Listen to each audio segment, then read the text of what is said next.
Hey there, welcome back to another video. This time it is yet another installment in my series of videos called Thoughts On. It's my Thoughts On series where I give my thoughts on particular films that I've already reviewed on this channel, but I saw again for whatever reason, and I wanted to have a platform and somewhere where I could talk about them a little bit more. Maybe mention some things that I didn't feel I mentioned in my other reviews, and also just kind of just talk about them a little bit, just have a discussion about the films. So, since The Predator came out recently, and since I had the wonderful pleasure or displeasure of seeing the film recently as well, which I would honestly like to say, The Predator was a pathetic, putrid pile of shit, and easily the worst film I've seen this year. And so, because of how much of a slap in the face I personally felt that film was to the franchise and to my intelligence and to me personally, I wanted to remind myself of what a good Predator film was like. What it was like to watch a Predator movie that was badass, that wasn't a total fucking joke. And that's why I decided to revisit Predator and Predator 2. And that's why I'm here. I want to give my thoughts on Predator and Predator 2. So let's get started, shall we? I'm gonna start off with the 1987 classic Predator, directed by John McTiernan, starring Arnold Schwarzenegger, Carl Weathers, Sonny Landham, Jesse Ventura. There are so many different cast members, so I'm just trying to think of them off the top of my head. So yeah, Jesse Ventura.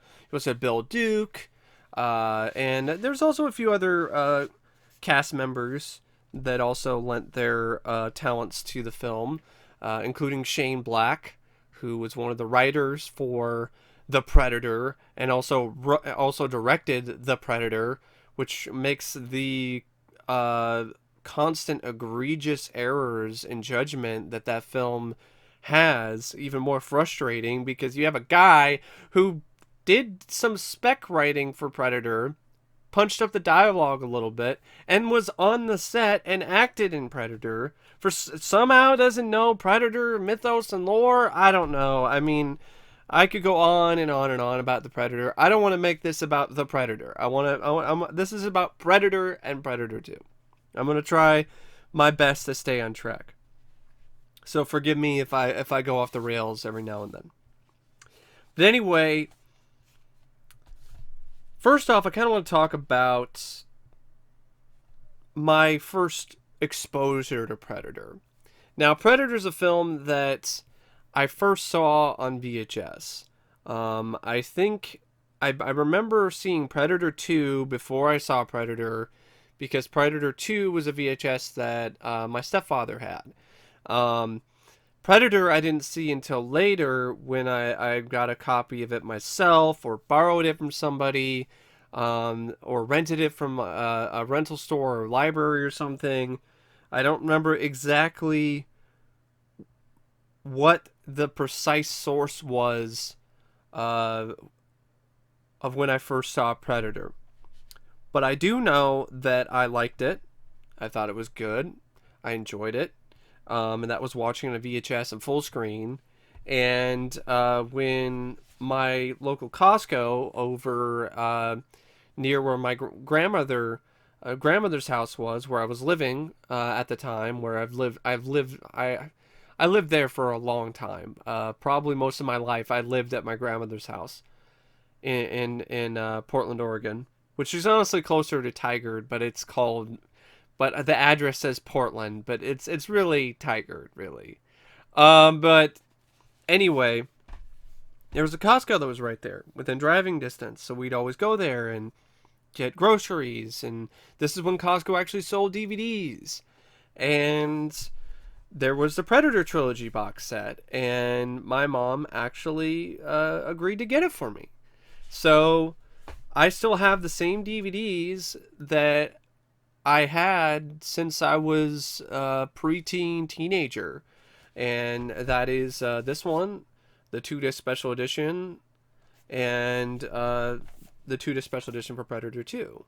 So that I wanted to talk about that because I don't know if I did when I did the reviews, and that's definitely a personal connection I have with Predator and Predator 2. Is these are some of the first box sets I remember owning was Predator, the Predator trilogy box set, the Alien Quadrology, the RoboCop trilogy box set, and a the Flying the Fly 2 collector's editions were not in a box set, but it was still another thing that my parents got for me at Costco.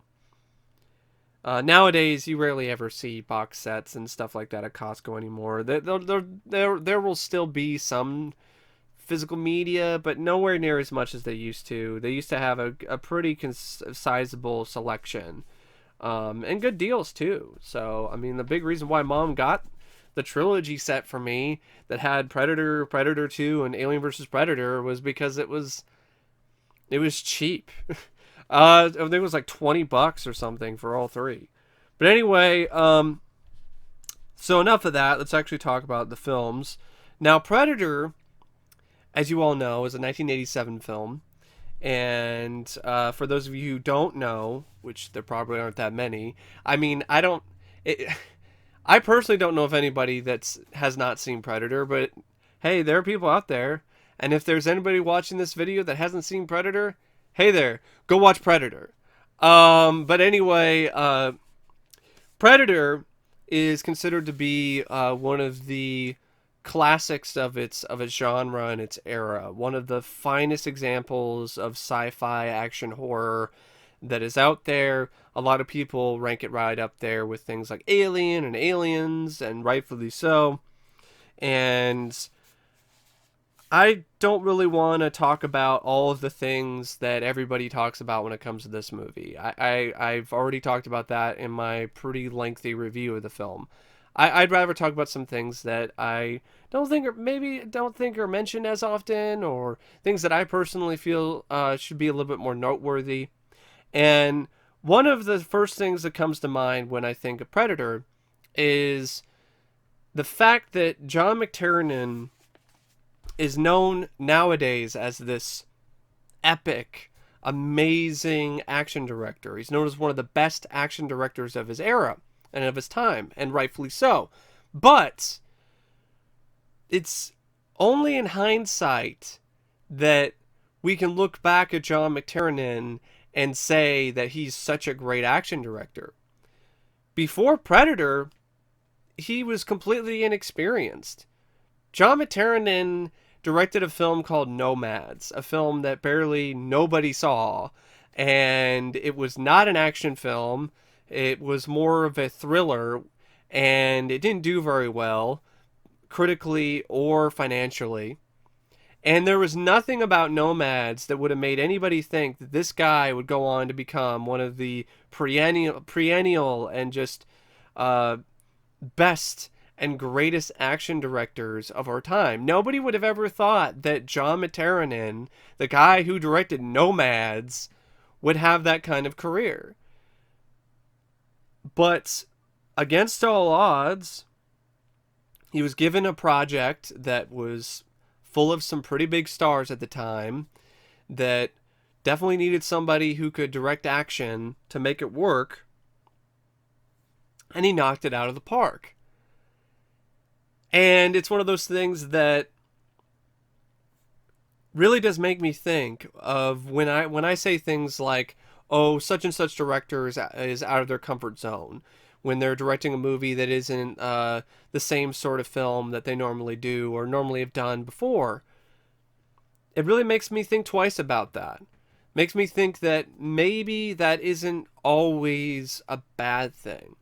Maybe it's worth the risk sometimes to have a director think outside of the box and get outside of their comfort zone and do a film of a particular genre that they're not used to or accustomed to. There are a lot of times where it doesn't work out. More times, honestly, from what I've seen, more often than not, it doesn't work out. But when you have outliers, when you have people like John McTiernan who get an opportunity to do something different than what they normally have done before and excel at it, it's something that you definitely have to look at and be like, you know what? Uh, I definitely think it's a risk that's worth taking sometimes, because there are times where it can pay off and pay off in brilliant, amazing ways.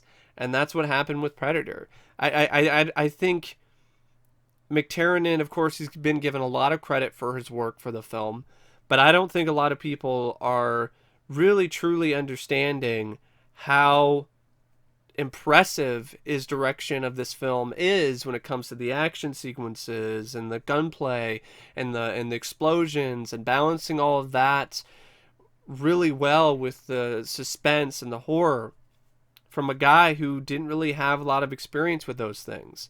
Even though Nomads had some horror elements, it was more of a thriller than a horror film. So this was a pretty big film for a guy who didn't really have a lot of experience working on big films, shooting in a sweltering hot jungle, dealing with difficult big actors, and he managed to handle that brilliantly and did a phenomenal, great job. So I definitely I wanted to point that out, because that's something that immediately stood out to me. That, like, wow, I mean, there is not enough people that point out how impressive of a job McTiernan did with this film when you look at what he had done before. Another thing that I don't think that a lot of people talk about or discuss enough about the film is how the film does have a really rousing action sequence in the first half of the movie, but the last half of it is a really suspenseful, slow burn. There are people who do talk about that, but a lot of people talk about it as just an action movie. And I don't think Predator is just an action film. It's a very effective thriller. It's a very effective sci-fi horror thriller with some really great pacing, despite the fact that it slows down considerably after its initial explosion of gunfire and literal explosions. But other things that I want to mention about the film. The film is infinitely quotable, and a lot of people quote lines from it all the time. But what really annoys me is that a lot of those quotes, like "I ain't got time to bleed" and "anytime" and "stick around" and "knock knock" and a lot of other like really great quotes. Uh, "If it bleeds, we can kill it." They aren't as memorable or as a big part of pop culture as "get to the chopper," and I'm so sick of that line. And what I've noticed after watching the film recently is that the film itself overuses that line. It's not like it when Arnold yells it to Anna in the film. It's not like that's the first time that "get to the chopper" or "get to the choppa" is referenced. It is referenced at least 2 other times before that moment. And that's what makes it so crazy to me, is that that's a quote that is so well and fondly remembered by so many, is that. It's not even a one-liner for one. It's just a random thing where Arnold said, "get to the chopper." And I just don't get why that's the thing that's had this lasting presence when it comes to quotes from Predator. I mean, I went to FYE at the mall in Vancouver, Washington, and they had a Predator t-shirt there. And it was a pretty cool image. You know, you had Arnold with a gun and the Predator in the background, and it has the quote, "get to the chopper." And I'm like, why do you have that on there? And it's just like, why is this the quote that's associated with Predator? It's when you have RoboCop, you have "Dead or alive, you're coming with me." That's a fucking badass line. It's a great quote. With Predator, it's this "Get to the chopper," and it's like it's not even that cool of a quote. It's not even that badass. Is this a part of the ironic thing where people are like loving "Get to the chopper" because they ironically like it because Arnold says it in a funny way? I don't get it. I don't understand the endearing legacy of "Get to the chopper." I don't get it, and I never will. As many times as I watched Predator when I was younger on this exact same DVD, "Get to the chopper" was never one of the lines that I quoted or I remembered or I thought that much about. But that's just me personally. But I definitely feel like I'm alone sometimes on that because this is, for some reason, the quote for Predator for a lot of people. Um, for me, it's like, "You're one ugly motherfucker," or, "Come on, do it, kill me now, come on, do it. What are you waiting for? Come on, do it, kill me." Uh, but anyway, yeah, I definitely wanted to mention that because that's something that when Predator is brought up, it's always "Get to the chopper," and I'm just like, get the fuck out of here with that quote. Um, I also want to mention how important, how crucial Alan Silvestri's score is to this film. Predator would not be as effective of a film in terms of its suspense or its thrills without Silvestri's score. His score is the heartbeat of this movie. And it's a prime example of a film where the score is every bit as important to the overall impact it has on an audience as its stars, as its writing, as its effects, as the action. Um, Silvestri is one of my favorite composers, period, and this is without a doubt one of his best scores. And it just really did take this film to a whole nother level. It was already, at a pretty high level because you had Arnold, you had these other larger than life personalities, but with Silvestri's score, it just adds so much more to it. I can't think of Predator. I don't think Predator would be as successful or as good without Silvestri's score. I mean, that's how good his score is. I also don't feel that it would have been as effective without Kevin Peter Hall and his presence in the Predator suit and in Stan Winston's makeup. And for those of you who don't know, and a lot of people know this already, but I just thought I'd just mention it because it's another thing that always comes to mind when I think of Predator, is that the original design for the Predator sucked. It was awful. It looked like a alien duck or something. It was terrible. It was absolutely pathetic. It was shitty. Yes, Jean-Claude Van Damme was the guy in the suit.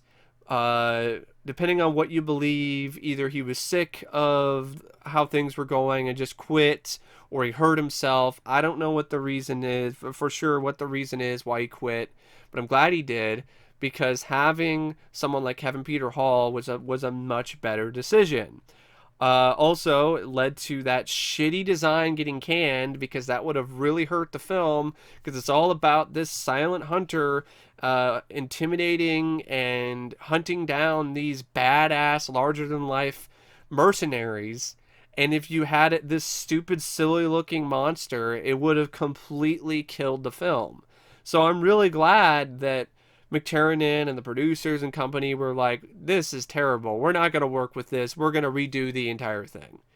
And Stan Winston is one of, well, was, because sadly he's no longer with us, one of the greatest makeup effects artists to ever walk on this earth. And a big reason why is that he was able to think on his feet. And he did that with just little to no time at all. Like last minute on the plane to the location in somewhere in South America, just came up with the Predator design, had his team get it together last minute, and it's absolutely jaw-dropping when the Predator first takes off its mask and you see the Predator for the first time. it's honestly a really beautiful makeup effect in a lot of ways. It's a work of art. And when you think of Predator, it's hard for you to think of anything other than this design, because that's what Predator is. That's what people have ingrained in their minds and in their memories, and for good reason. This is a very memorable creature design. If they went with what they had, it wouldn't be memorable. It would have been forgettable and bad. Maybe people would remember it for how bad it was. Predator would be considered to be a disappointment. Predator would be considered to be a film that was an absolute failure in execution. A film that had a great first half, and then as soon as the aliens showed up, it went to shit. So, thanks Dan Winston for thinking on his feet and just coming up with the Predator design last minute. Because without it, you really the film would not be as cool or as badass or as memorable as it is. Also, thank Kevin Peter Hall. May he also rest in peace. He had the perfect presence. It was really a welcome sight to see Arnold Schwarzenegger be vulnerable in a film. I can't think of a time before this in his heyday where he played a character that was as vulnerable as Dutch was later in the movie. And a character who didn't use his brawn to defeat his foe, his enemy. He used his brains. Think about it. Dutch uses his brains. There's some brawn involved too, but a lot of it is brains. And so that's a very welcome sight to see as well. To see Arnold play a character who isn't just some dumb meathead. Not that I'm saying that Arnold's a dumb meathead or that he, has played nothing but dumb meathead characters, but I mean, there were a lot of characters that he played before this point that they're not really Mensa. They're not Mensa members. They're not really smart guys. But yeah, I mean that's something that a lot of people have mentioned, but I do feel that it begs to be mentioned again though in association with this film, because a lot of it, the promotional material, all of this other stuff, Arnold with a big gun and all of that, and some of the most effective and best scenes with Dutch are the scenes where he's preparing to find a way to beat the Predator at its own game and trap it and do all these other things. As far as anything else I wanted to mention about the film, I would say there are a couple shots in every transfer that I've seen in this film that look blurry and washed out, and I'm wondering what it is and why it looks like that, but I have the concept in my mind. Like I think that it has something to do with the location and with the setting. The film was shot in this really hot, sweaty, unforgiving environment. So my thought is that maybe certain shots got damaged. Maybe certain shots, that's the best that McTiernan and company could use because of the conditions. And from what I've read, it does seem like there were some instances where some shots were that's just the best they could get. And because they were behind schedule-wise, and they went a little over budget because they had to redesign the creature, they didn't really have the time to do a lot of reshoots. So when you think about it, it's also impressive that the film turned out as great as it did, considering all of the problems that it had while they were shooting the film. They had to come up with a completely new creature, had to also do a bunch of rewrites and change things around, including the entire climax. If you and not just the climax, a lot of different things about it. If you read the novelization of Predator, it's based on an early draft, and it's drastically different than the final film. So yeah, there's a lot of rewrites and a lot of things that they had to think on the fly and just wing it, and it, turned out to be one of the best films of 1987 and has a really long lasting legacy and fan base. So it worked out, and we're lucky that it did. Now, now I'm going to talk about Predator 2. Predator 2 to me is one of the most underrated sequels of all time. It's right up there with other underrated and overlooked and unfairly maligned sequels like RoboCop 2 and The Fly 2 and Ghostbusters 2. Predator 2 though is really close to the top because the reasons that I keep hearing for why the film sucks or why it's not good or why it's disappointing or so on and so forth, to me personally, I don't get, and I think is more than a little bit of bullshit. I might trigger some people, but I'm at this point, I don't care because bullshit is bullshit, and it's about time somebody pointed it out. If you are one of those people who says Predator 2 sucks because it doesn't take place in a jungle and Arnold Schwarzenegger isn't in it, I'm sorry, those are reasons that are way too thin to say the entire movie is terrible. I mean, to be honest, it's completely unfair to the movie and to the people who wrote it and the director Stephen Hopkins and to everyone else involved with the movie, Danny Glover and company and so on. I don't understand why it gets shit because it doesn't take place in a jungle. How is that a bad thing that it takes place in a city? It's a different type of jungle. It's the urban jungle. It's a sequel. Don't you want to see something different? Isn't that what most people want to see out of a sequel? I don't know if that many people who would be like, you know what, I want to see the same thing. I want to see Arnold Schwarzenegger back in a jungle with another predator. No, I would think that people want to see something different, you know? And then with Arnold not being in it, he had two choices. Do Predator 2 or do T2. I would think that, you know, T2 would have been the better decision, and ultimately he's proven to be the better decision.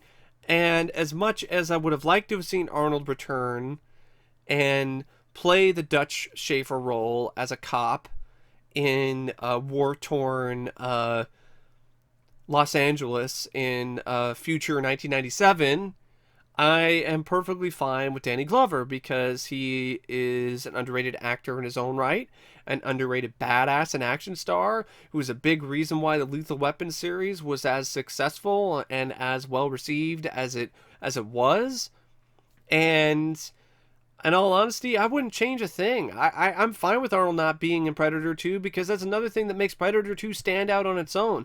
That's another thing that I really like about Predator 2 is that you have a different character, you have a different story, you have a different arc. This time around it's with Mike Harrigan and Danny Glover. This is my favorite performance by Danny. This is my favorite role that he's been in. As much as I love Murtaugh in Lethal Weapon films, I love Danny Harrigan. I love Danny Harrigan. I love Mike Harrigan that much more. It just has so many great quotes. You know, why don't you just cut off my dick and shove it up my ass? And it's just a really fun character. He's a fucking badass. Shit happens. Hey asshole. Punches out a fucking annoying paparazzi camera guy, punches him in the face. He's like, fuck you. He's just great.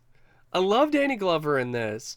And in all honesty, Danny Glover's Mike Harrigan, he kicks more ass than Arnold Schwarzenegger's Dutch Schaefer did in Predator. Don't believe me? Watch the film again. Watch both films back to back. Danny Glover gets way more shots in on the Predator. He shoots the Predator, pumps the Predator full of shotgun blasts at point blank range.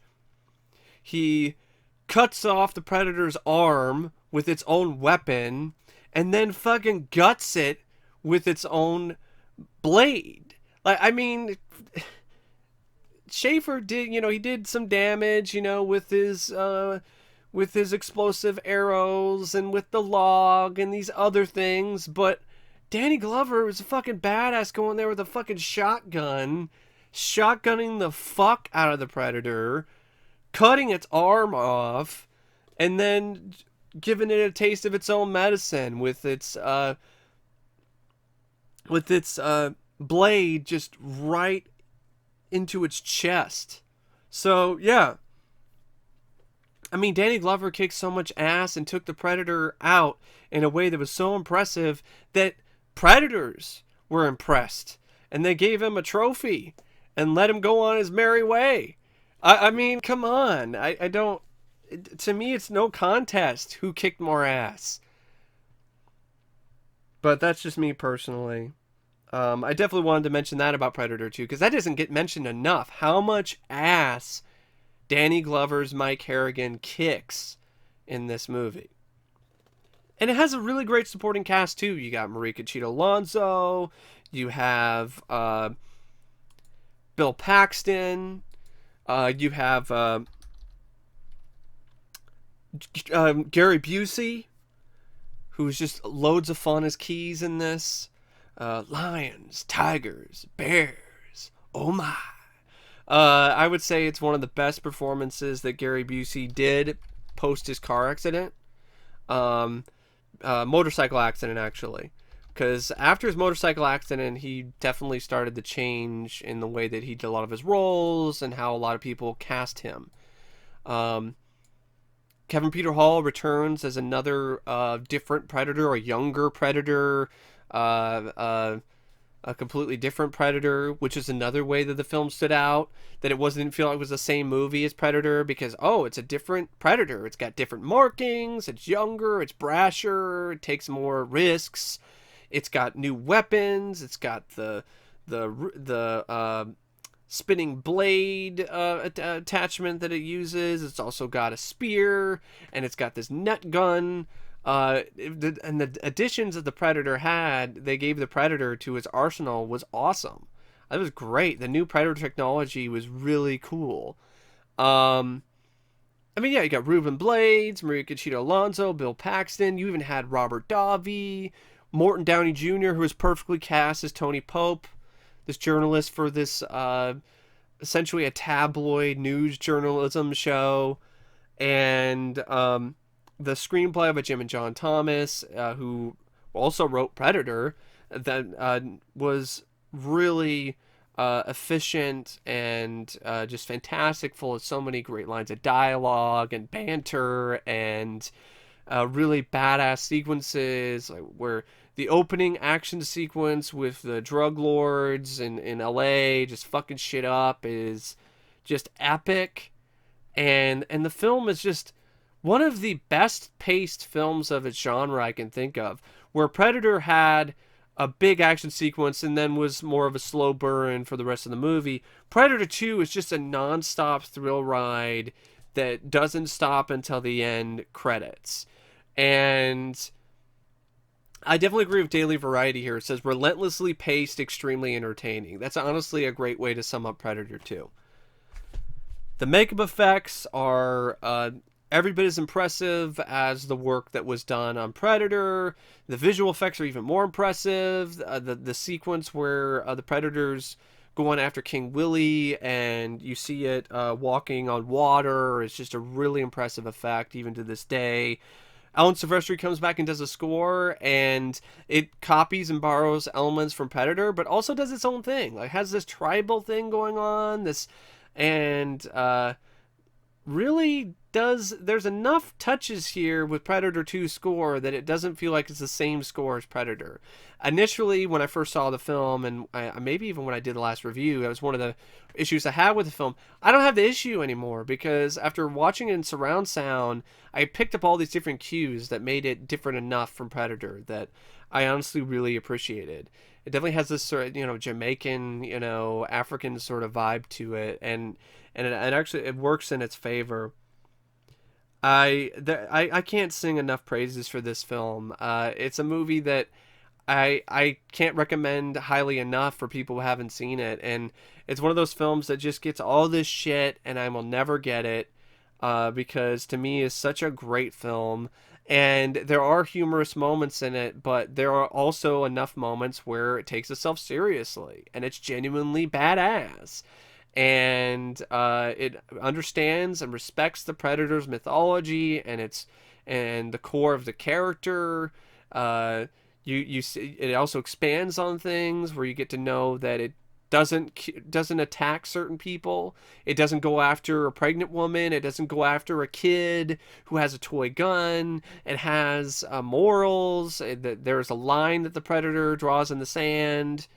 Um, and Harrigan's just a fantastic protagonist, and it's just a joy to watch him just roar through the entire movie, and getting other people's faces, getting Key's face and his chief's face, and his I don't give a shit attitude is just so infectious. It's so much fun to watch.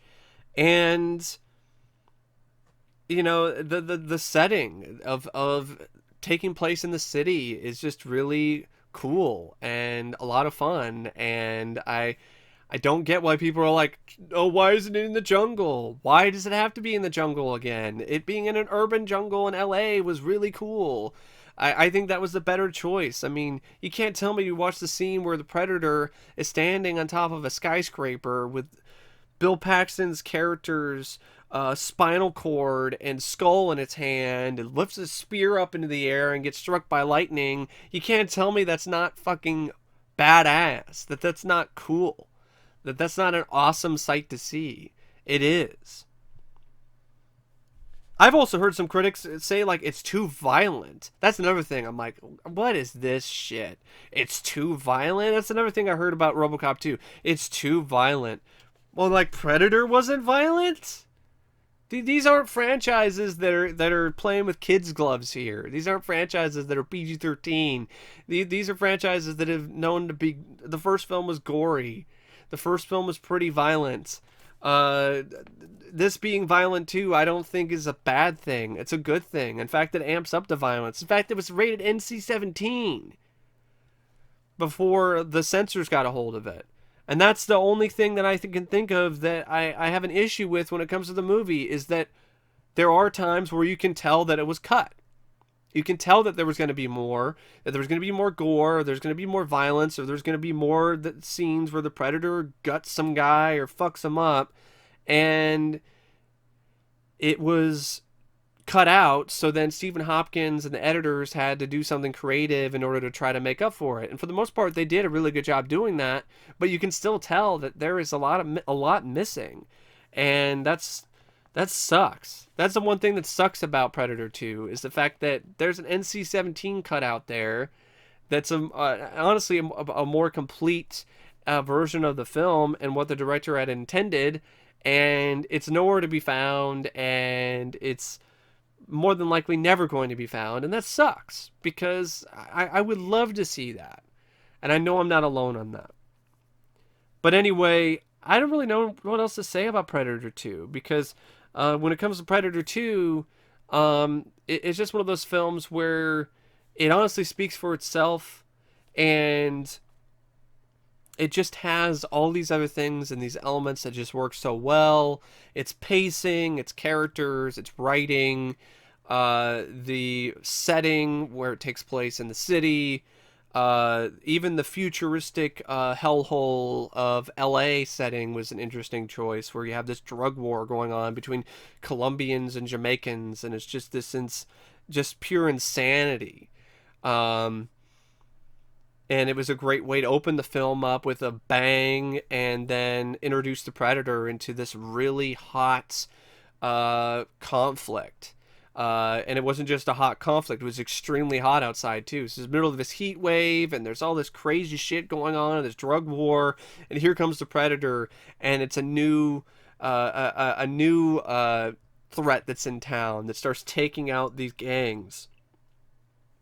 And then it's up to the police to try to figure out what's going on, and Harrigan gets involved because the Predator kills one of his own, and then it becomes personal, and that's just really cool. They have this revenge aspect to it, and then it's personal, and Harrigan feels like, no matter what, he's gonna get this guy, whether it's an alien from outer space, doesn't matter. He's gonna get the fucker who killed his partner, and boy, does he do that.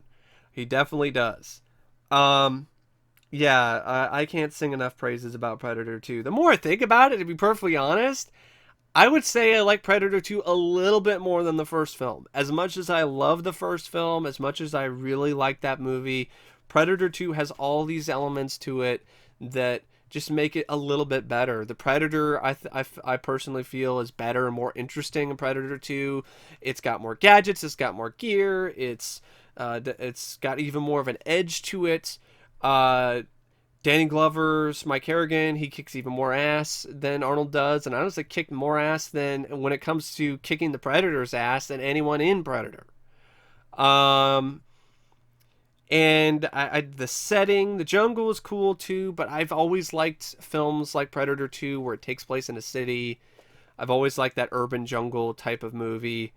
And, it's got even more violence and graphic horror to it. And it's just the pacing is just relentlessly paced. And I know that the first film's not trying to be that, and it's effective in its own right for what it's trying to be, but Predator 2 is just relentless in its pacing, and it's just a adrenaline rush. And I would just have, and honestly, I also love to root for the underdog. Predator gets all this praise, understandably so.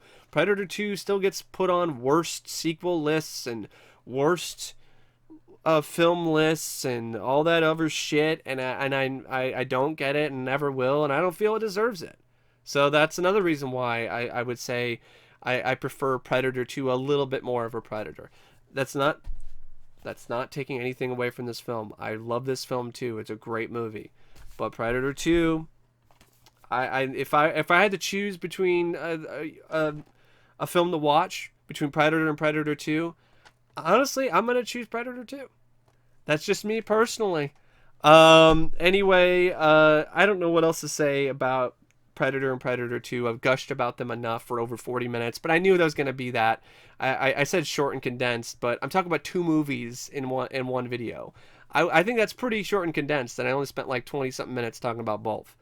But anyway, hope you enjoyed it, and stay tuned for more Predator reviews. Who knows? Maybe I might actually break out my Predator comics. I have a lot of Predator comics. Be kind of a pain in the ass to get them right now, but I might consider it, because I have a pretty considerable collection of Predator Dark Horse comics, and that would be a fun thing to collection video to do, to talk about my Predator comics. But until I do that, or until the next video is posted, as usual, thank you for watching, and as always, I will see you later. See ya.